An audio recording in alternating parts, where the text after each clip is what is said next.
Assalamualaikum. Balik lagi dengan saya Idam Nur Hakim Dipura ke video kesempatan kali ini pada video pembelajar di RSP. Oke, pada video kali ini saya coba akan membahas yang sering kita lakukan setiap hari, yaitu adalah pertarungan hati, pertarungan dalam diri. Pertarungan dalam diri itu seperti apa? Saya coba sharing apa yang pernah saya dapat, yaitu begini. Pada hakikatnya kita sebagai manusia, kita dibekali kita pada dasarnya punya sisi baik dan sisi buruk, dan yang otomatis datang itu biasanya yang tidak perlu dipelajari itu adalah sisi buruknya kita yang hadir. Seperti misalnya kita pada pagi hari nih datang ke kantor, terus kita nyapa orang, terus ternyata orang itu nggak nyapa balik. Pasti yang pertama muncul di benak kita itu, wah, orang ini kok sombong banget. Nah, maksud saya itu yang tadi. Jadi sisi buruk itu nggak perlu dilatih pun secara alami, pasti itu dulu yang pertama nongol, pasti itu dulu yang pertama muncul dalam benak kita. Jadi pertarungan hati adalah pertarungan bagaimana sih sisi buruk itu jangan sampai keluar gitu kan, jangan sampai sisi buruk itu yang menonjol di diri kita. Nah, gimana tuh ya?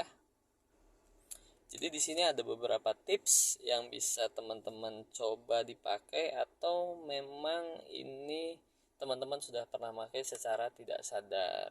Jadi ini pasti tiap hari atau bahkan tiap waktu kita melakukan pertarungan ini. Semoga kita diberkahi dengan kekuatan hati bisa memenangi pertarungan ini tiap hari. Jadi gimana tipsnya? Pertama, kita self awareness dulu. Kita sadar dulu bahwa kita sedang dalam masa yang buruk. Maksudnya gimana? Maksudnya begitu kita dalam posisi kita asumsi ke posisi kita itu dengki, kita harus sadar dulu kalau kita itu lagi dengki nih. Atau misalnya kita lagi marah nih. Pertama itu dulu, kita harus sadar dulu bahwa posisi kita itu sedang di posisi yang tadi, yang sisi buruknya kita. Dengan kita sadar, kita bisa menanggulanginya. Kalau kita nggak sadar, ya sudah, berjalan. Kita nggak sadar ya kalau kita lagi marah, lanjut terus marah. Tapi begitu kita sadar, wah, kita lagi marah nih. Oke, begitu kita sadar lagi marah, masuk ke poin 2. Poin 2 yaitu kita punya akal sehat. Oke. Kita sebagai manusia dibekali sebuah akal sehat. Akal sehat itu seperti apa sih? Ya, akal sehat itu bisa memperhitungkan logika. Kalau kita marah tuh, ya nantinya bakal gimana sih ke depannya? Hasilnya bakal seperti apa sih? Apakah lebih baik hari kita? Apakah lebih baik hasilnya kalau kita marah? Gitu. Atau misalnya contohnya gini. Misalnya kita sedang lagi dalam sisi negatifnya, rakus misalnya. Rakus. Begitu kita rakus, saya mau ngambil ini nih yang bukan hak kita gitu. Mau ngambil. Kita akal sehatnya langsung mikirkan, ini cara ngambilnya kita gimana sih gitu kan. Oh, ngambil sedikit aja deh biar gak ketahuan. Oh, ngambil banyak juga gak ketahuan kok. Nah, itu akal sehat gitu kan. Akal sehat itu jadi masih bisa menuju ke sisi negatif dan masih bisa menuju ke sisi positif. Nanti bagaimana menanggulangi lagi si akal sehat ini? Oke, selanjutnya ya, menanggulangi si akal sehat ini adalah di nomor 3. Tips nomor 3.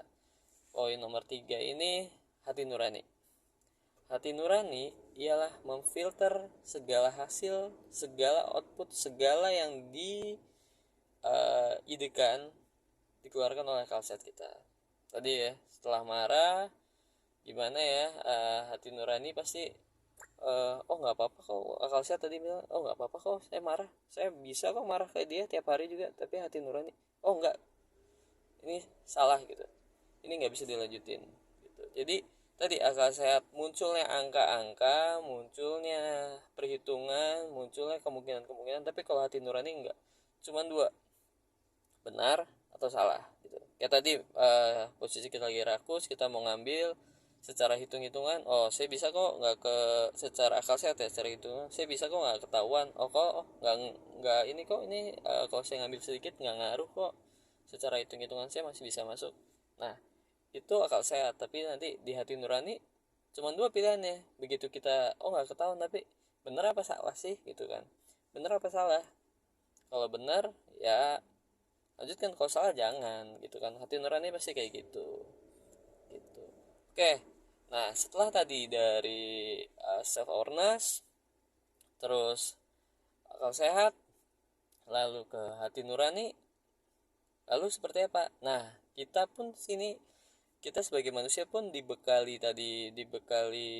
kesadaran diri, mawas diri, dibekali otak, dibekali apa tadi, logika, akal sehat, juga dibekali hati nurani, dan juga kita sebagai manusia sudah melekat di diri kita, yaitu hak asasi manusia, kita berkehendak bebas.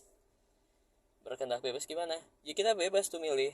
Maksudnya di sini bukan kebebasan kita untuk ke sisi negatif ya. Maksudnya begitu kita tahu itu hati nurani itu, oh ini yang benar, yang ini, kita bebas, kita boleh gitu.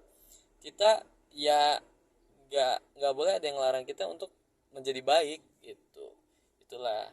Jadi empat hal ini apa sih? Empat hal ini ternyata adalah uh, senjata yang diberikan Tuhan kepada kita untuk tadi, untuk memenangi pertarungan pertarungan dalam diri setiap hari. Kita sudah dibekali 4 poin tadi, 4 senjata tadi. Yaitu yang pertama adalah kita mempunyai self awareness, mawas diri, kita dibekali otak, kita dibekali hati nurani, dan juga dibekali bahwa kita itu berkehendak bebas di dunia ini. Oke, semoga bermanfaat. Kalau ada salah-salah kata mohon maaf. Assalamualaikum warahmatullahi wabarakatuh.